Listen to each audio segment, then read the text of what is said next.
নমস্কার বন্ধুরা। আজকের আপনারা এই ভিডিওর মাধ্যমে জানবেন যে আপনাদের আধার কার্ডে মোবাইল নাম্বার লিঙ্ক আছে কিনা। তো বন্ধুরা, যদি মোবাইল নাম্বার লিঙ্ক থাকে তো সেটা কোন মোবাইল নাম্বার লিঙ্ক আছে আপনারা কীভাবে জানবেন, এবং বন্ধুরা আপনাদের আধার কার্ডে কোনো রকম কোনো প্রবলেম আছে কিনা, ঠিক আছে, অর্থাৎ কোনো রকম কোনো আপডেট করতে হবে কিনা, সেটাও আজকের এই ভিডিওর মাধ্যমে আপনারা জানতে পারবেন। তো প্রথমে আপনাদের এই ওয়েবসাইটে আসতে হবে। তো ওয়েবসাইটের লিঙ্ক আমি নিচে ভিডিও ডিসক্রিপশনে দিয়ে দেবো। তো সেখান থেকে আপনারা এখানে চলে আসবেন। আসার পর দেখুন বন্ধুরা, এখানে একটা অপশান আছে, দেখুন নিচের দিকে চেক আধার ভ্যালিডিটি, এই অপশন আপনারা ক্লিক করবেন।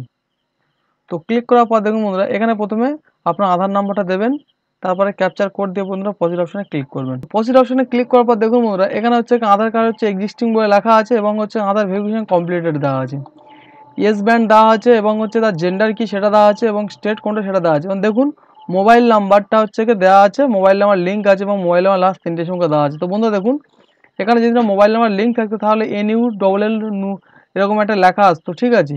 তো বন্ধুরা, এরকমই আপনাদের আধার কার্ডে থাকলে তো তা জানবেন যে আপনাদের কোনো রকম কোনো প্রবলেম নেই, ঠিক আছে। তারপর বন্ধুরা সেম আমি আরেকটা আধার কার্ড আপনাদেরকে দেখিয়ে যে আপনার সেম দেখুন বন্ধুরা, এখানে সেম ওই আধার নাম্বার দেখুন ভেরিফিকেশন কমপ্লিট আছে, ইয়েস ব্যান্ড দেওয়া আছে, তার হচ্ছে গিয়ে জেন্ডার দেওয়া আছে। দেখুন বন্ধুরা, একটা মোবাইল নাম্বারের ক্ষেত্রে মোবাইল নাম্বারও দেওয়া আছে। এবং দেখুন বন্ধুরা, এখানে এই আধার কার্ডের একটা প্রবলেম আছে, দেখুন দিস আধার নাম্বার। দেখুন বন্ধুরা, এই আধার কার্ডে হচ্ছে বায়োমেট্রিক প্রবলেম আছে। দেখুন ম্যান্ডেটরি বায়োমেট্রিক বলে লেখা আছে। তো এখানে বলছে যে নিয়ারেস্ট হচ্ছে আধার সেবা কেন্দ্রে গিয়ে হচ্ছে বায়োমেট্রিক করে নিতে। তো এরকমই কারণ হচ্ছে আইডি প্রুফ, অ্যাড্রেস প্রুফ আপডেটের জন্য বলা হবে যেসব আধার কার্ডে হচ্ছে 10 বছরের বেশি বয়স। তো কোন আধার কার্ডে 10 বছরের বেশি বয়স, তো সেটা কীভাবে দেখতে পারবেন, তো এর আগে আমি একটা ভিডিও করেছিলাম, তো সেই ভিডিওর লিঙ্ক আমি নিচে ডেসক্রিপশনে দিয়ে দেবো, সেখান থেকে আপনারা দেখে নিতে পারবেন। তো বন্ধুরা, এরকমইভাবে আপনারা আপনাদের আধার কার্ডগুলো আপনারা চেক করতে পারবেন। তো বন্ধুরা, আমি আগেই আপনাদের বললাম যেসব আধার কার্ডে আপনারা এরকমই দেখবেন, ঠিক আছে। তো দেখবেন যে কোনো রকম কোনো নিচে লেখা নেই, তো সেসব আধার কার্ডে কোনো সমস্যা নেই।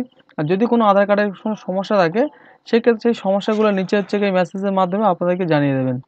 তো যখন দেখবেন যে আপনাদের আধার কার্ডে কোনো রকম কোনো সমস্যা নেই, কোনো মেসেজ দেওয়া নেই, তখন আপনারা নিশ্চিত থাকতে পারবেন যে আপনার আধার কার্ডে কোনো রকম কোনো সমস্যা নেই।